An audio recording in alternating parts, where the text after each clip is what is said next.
Shalom, selamat pagi jemaat dikasih Tuhan. Kembali kita beribadah. Dan kali ini ibadah kita melalui Misbah Keluarga. Ibadah bersama dengan keluarga. Ya, karena adanya peningkatan jumlah pasien COVID-19, penularan COVID-19 daerah kita termasuk tinggi. Karena itu sesuai dengan instruksi pemerintah supaya kita sedapat mungkin mengadakan ibadah secara daring. Ya, jadi tidak bertatap muka langsung tetapi melalui media internet seperti saat ini. Tetapi tidak mengurangi makna ibadah kita. Karena kita sudah bersama-sama dengan orang terkasih, kita memuji menyembah Tuhan. Dan saatnya kita akan merenungkan firman Tuhan. Mari sebelumnya kita berdoa terlebih dahulu. Bapa di surga, terima kasih Tuhan, kami bersyukur apapun yang terjadi atas hidup kami. Apapun yang sedang melanda daerah kami, Engkaulah Tuhan tempat perlindungan kami. Engkaulah Tuhan yang selalu menyertai dan menjaga kami. Aman dan selamat dalam perlindungan dan pemeliharaan Tuhan. Terima kasih Tuhan, dan pagi ini Tuhan kami akan merenungkan firman-Mu. Urapi hamba-Mu, urapi kami semua. Sehingga kami menangkap pesan Tuhan dan juga mengerjakannya dalam hidup kami. Terima kasih, dalam nama Tuhan Yesus kami bersyukur dan berdoa. Amin. Mari kita sama-sama akan renungkan firman Tuhan. Firman Tuhan saya ambilkan dari Bilangan 13 ayat 25 sampai Bilangan 14 ayat yang ke-10.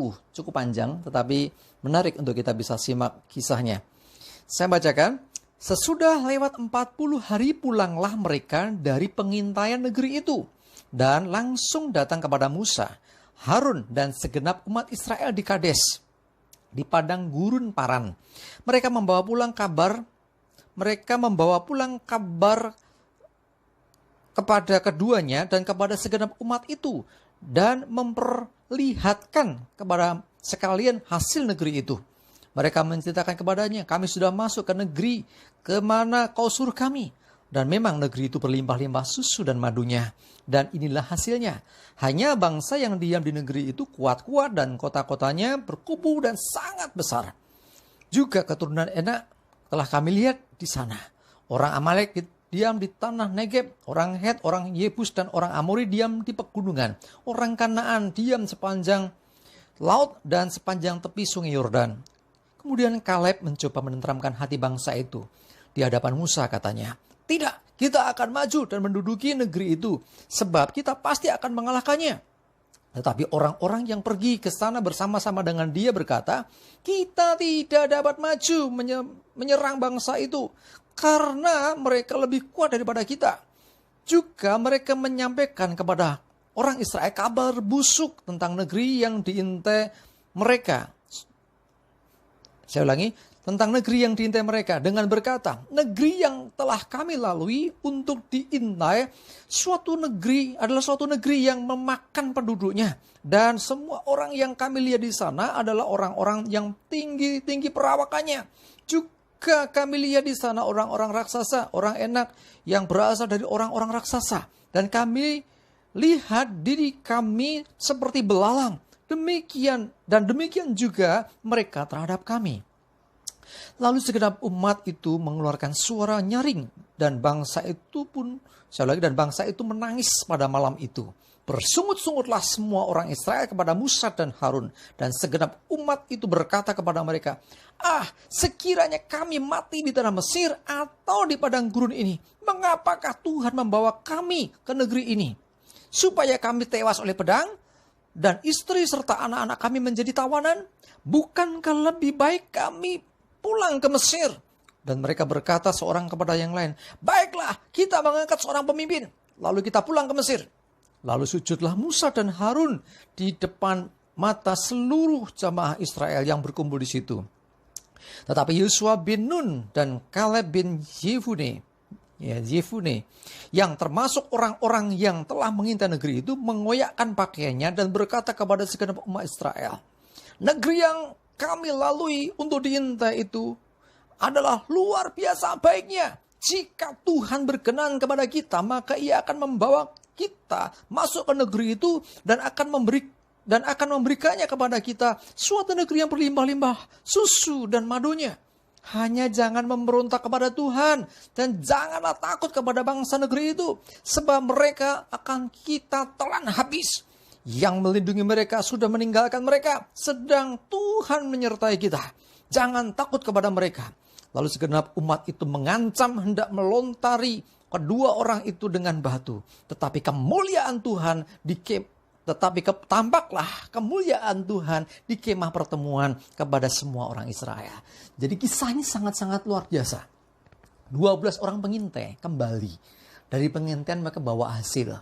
Ya, diperlihatkan, wah betapa luar biasanya ya hasil dari negeri itu.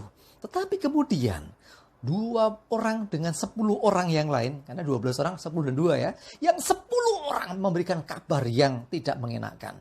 Awalnya sih baik, tiba-tiba dia berkata apa? Kita tidak bisa masuk, kita tidak bisa maju, karena bangsa itu terlalu kuat. Karena mereka akan menelan kita, ada orang-orang raksasa, bahkan negeri itu negeri yang memakan penduduknya. Ini kabar busuk, kalau sekarang hoak gitu ya. Ya zaman dulu sudah ada hoak-hoakan gitu ya, hoak-hoakan gitu. Ya, jadi supaya apa? Supaya mereka jadi lemah. 10 orang ini memberi pengaruh kepada orang Israel supaya mereka nggak usah masuk. Kita nggak mungkin bisa ke sana. Kita pasti binasa. Kita ini seperti belalang di tangan mereka. Sekali remet kita ini mati semua gitu loh. Jadi artinya ada kemustahilan di depan mereka. Tetapi Yosua dan juga Kaleb punya pendapat yang berbeda. Mereka tetap yakin mereka bisa masuk ke sana. Mereka yakin mereka bisa menduduki negeri itu. Nah, apa bedanya sekarang 10 dengan 2 orang? Ya, kenapa Yosua dan Kaleb begitu optimis, sementara yang 10 orang begitu pesimis? Karena kuncinya adalah 2 orang ini, Yosua dan Kaleb, memegang janji Tuhan. Tuhan menjanjikan tanah perjanjian kepada mereka. Tuhan menjanjikan negeri yang berlimpah susu dan madu kepada bangsa Israel. Itu janji Tuhan yang dipegang oleh Yosua dan Kaleb. Dan dibuktikan dengan ketika mereka datang ke sana dan dilihatnya. Wah, negeri itu luar biasa. Tetapi bukan berarti tidak ada hambatan. Bukan berarti tidak ada halangan. Tetapi mereka yakin sebesar apapun hambatan, sebesar apapun halangan, mereka percaya bahwa kalau Tuhan sudah menjanjikan, Tuhan pasti menolong. Jemaat dikasih Tuhan. Apa yang kita bisa ambil di sini? Yang pertama, kebenaran tidak didasari oleh banyaknya orang yang mempercayainya. Jadi semakin banyak orang mempercayai, pasti apa yang dikatakan benar belum tentu.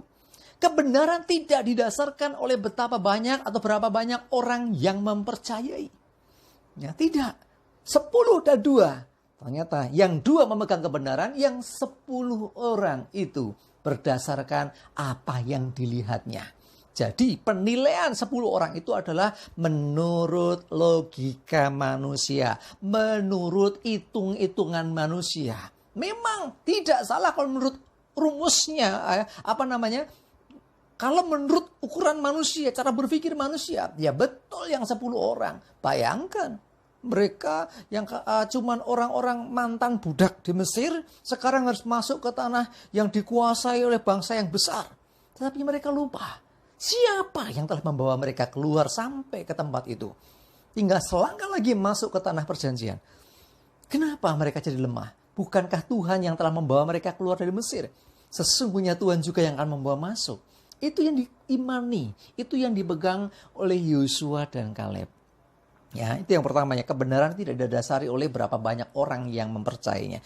Yang berikutnya bahwa percayalah kepada janji Tuhan, bukan kata orang. Jadi orang Israel ini lebih percaya omongan 10 orang ini. Sehingga apa? Kalau kita baca tadi di bagian bawah, mereka mau melontari, mau melempar batu kepada Yosua dan Kaleb.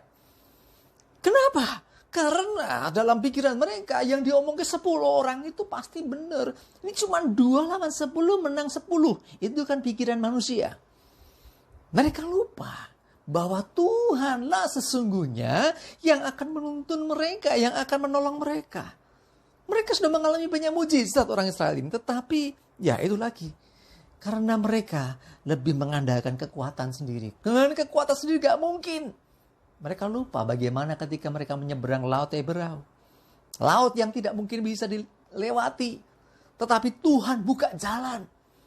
Mereka sudah gak ingat lagi bagaimana mujizat demi mujizat dibuat Tuhan. Ya, kenapa? Karena mereka melihat kenyataan di depan kita ini, di depan mata ini mengerikan. Kenapa tidak melihat bahwa ada Tuhan yang lebih besar daripada keadaan yang kita lihat di depan kita? Yang berikutnya. Optimisme harus didasarkan firman Tuhan. Yakin harus sesuai dengan firman. Yosua dan Kaleb bukan asal-asalan. Kita mau masuk, kita mau menduduki. Enggak hanya asal. Karena Yosua dan Kaleb, dia pegang janji Tuhan. Tuhan membebaskan Israel dari perbudakan Mesir untuk dibawa ke tanah perjanjian. Dipegang betul janji Tuhan oleh Yosua dan Kaleb. Sehingga ketika yang 10 orang temannya mengatakan kita nggak bisa masuk ke sana. Padahal Tuhan sudah menjanjikan negeri itu bagi mereka. Yosua dan Kaleb percaya. Tuhan yang sudah membebaskan mereka dari Mesir. Tuhan yang menuntun mereka bahkan menyeberangi laut. Itulah Tuhan yang akan membawa mereka masuk ke negeri itu. Dan akan mengalahkan musuh di negeri itu. Itulah Yosua dan Kaleb. Ya. Berikutnya. Pegang firman Tuhan walaupun keadaan yang terjadi bertolak belakang.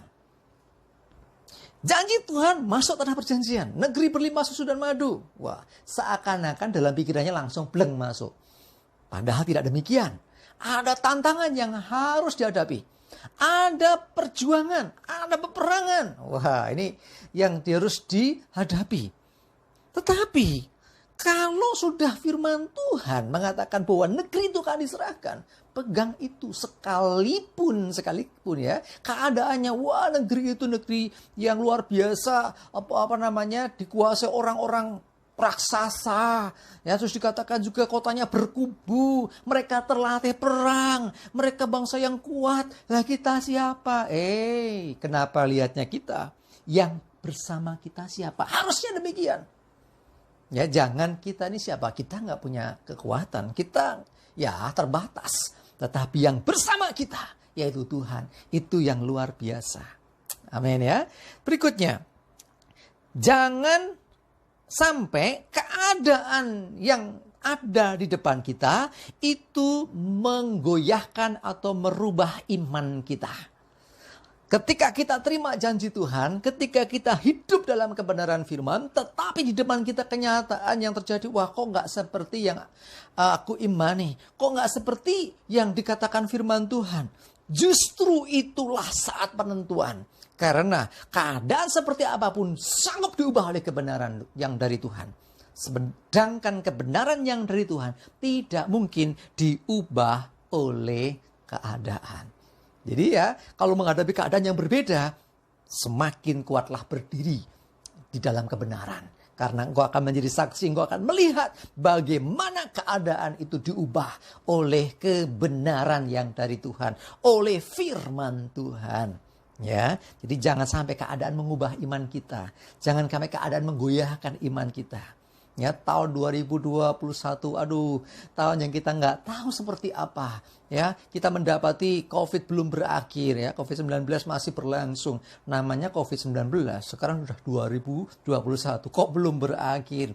Saudaraku dikasih Tuhan, ayo tetap berdiri di dalam kebenaran. Sekalipun ada COVID-19, kita percaya Tuhan tidak meninggalkan kita. Ya, bukan berarti terus kita hantam kromo, pokoknya nekat saja. Bukan, kita mesti berhikmat, tetapi kita jangan jadi panik, jangan jadi paranoid.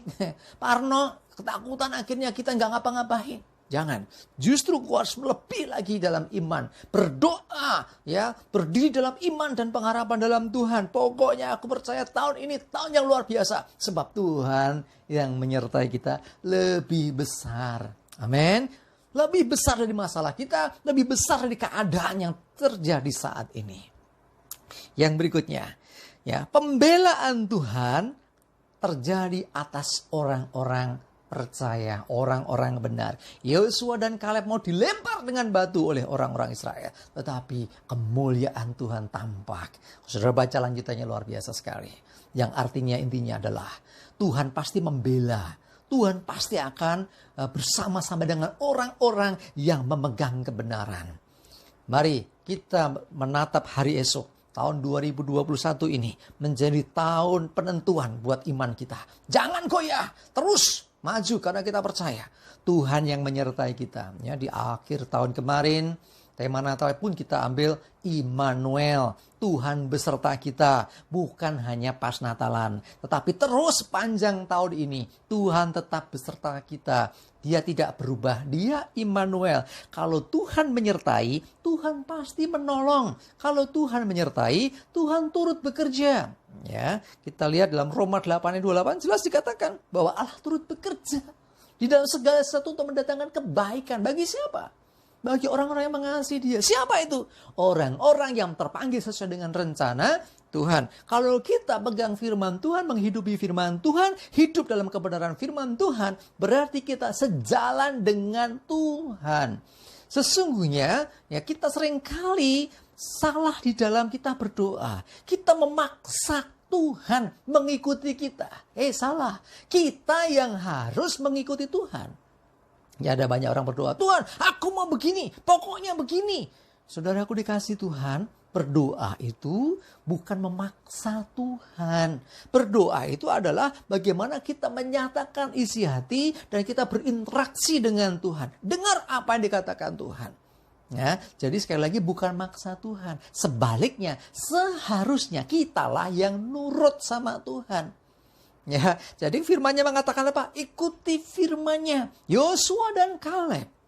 Bukan orang-orang sing akhirnya ya sudahlah, ikut aja lah. Wong 10 orang mengatakan gini kok. Enggak, dia pegang apa yang dikatakan Tuhan. Bahwa Tuhan menjanjikan tanah perjanjian, negeri yang berlimpah susu dan madu. Dan mereka sudah menjelajahinya ketika mereka mengintai negeri itu. Bahkan mereka merasakan hasil negeri itu luar biasa.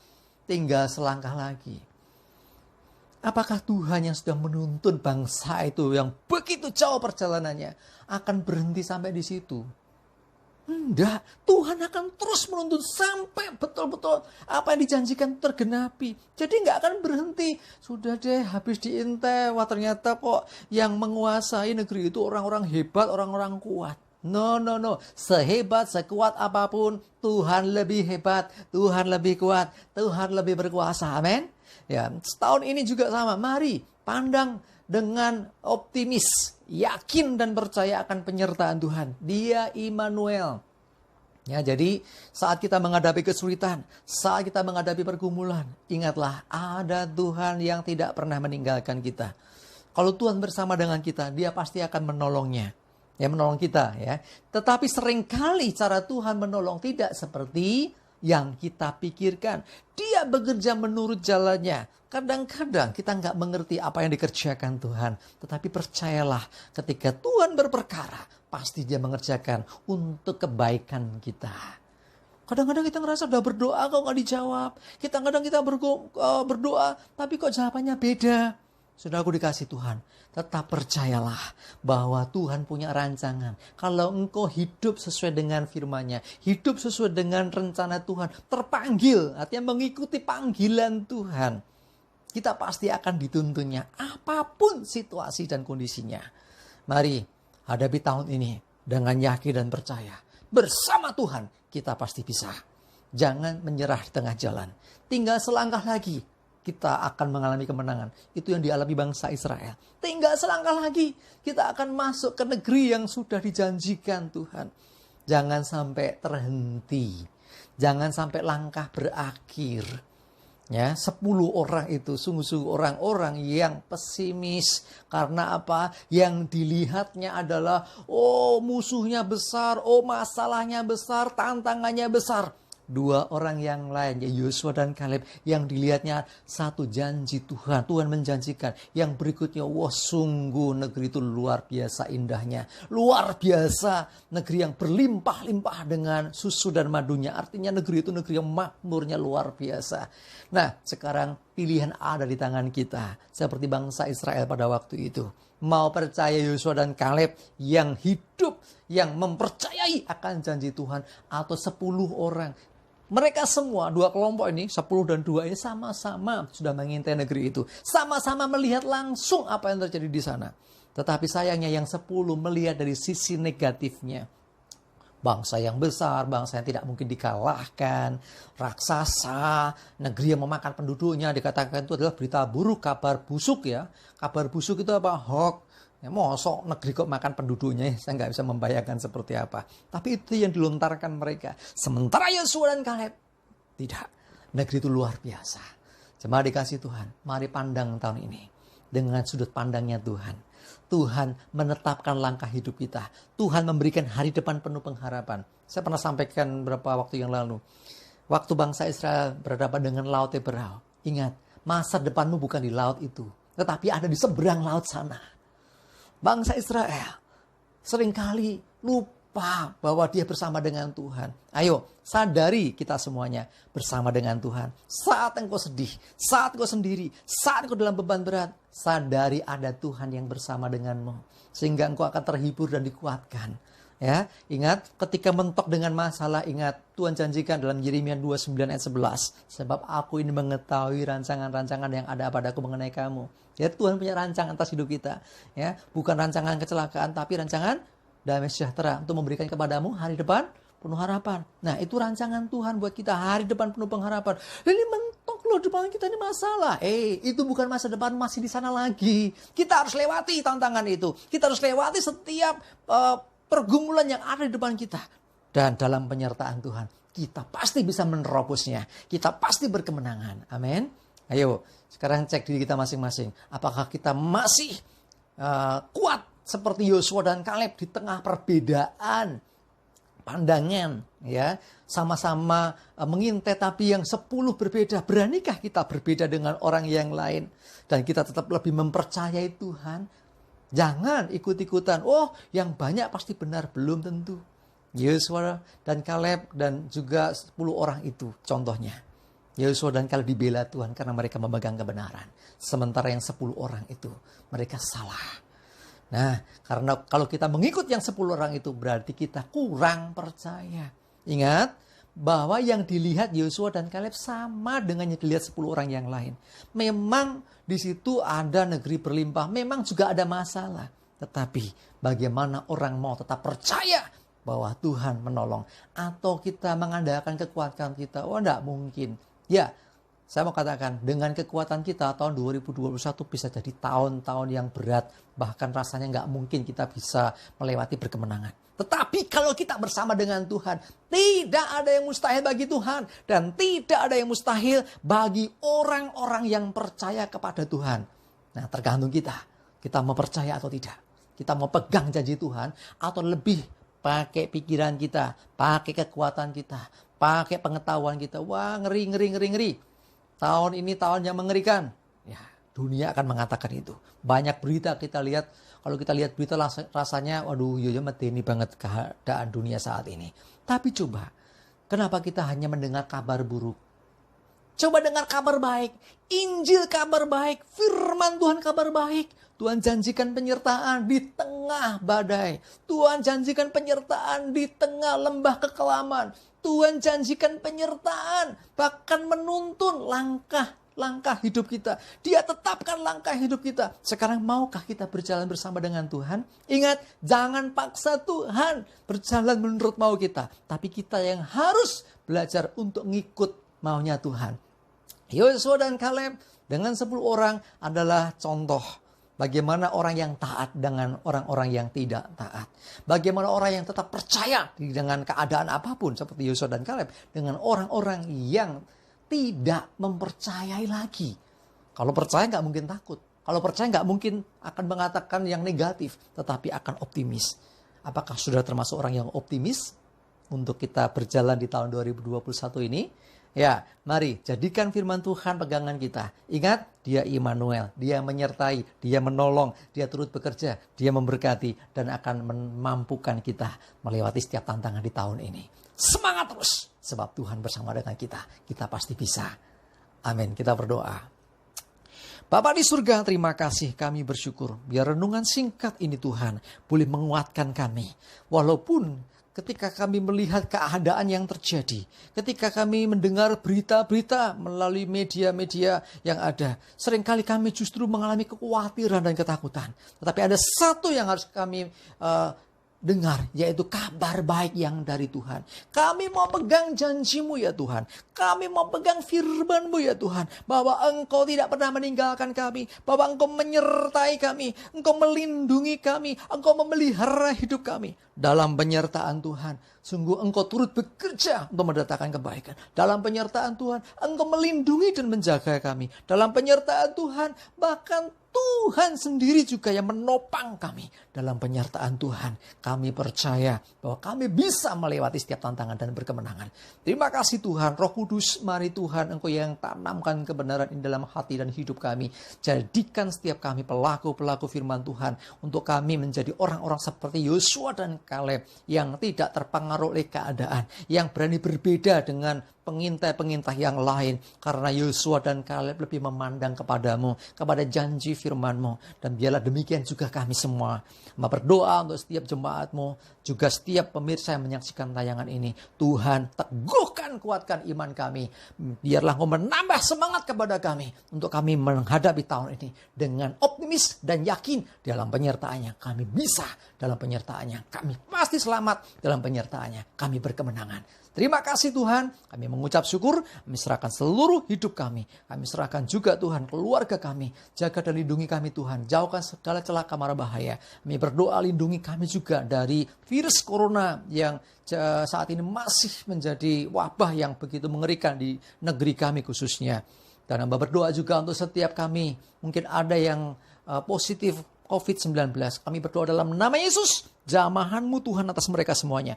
Dipulihkan, disembuhkan kembali.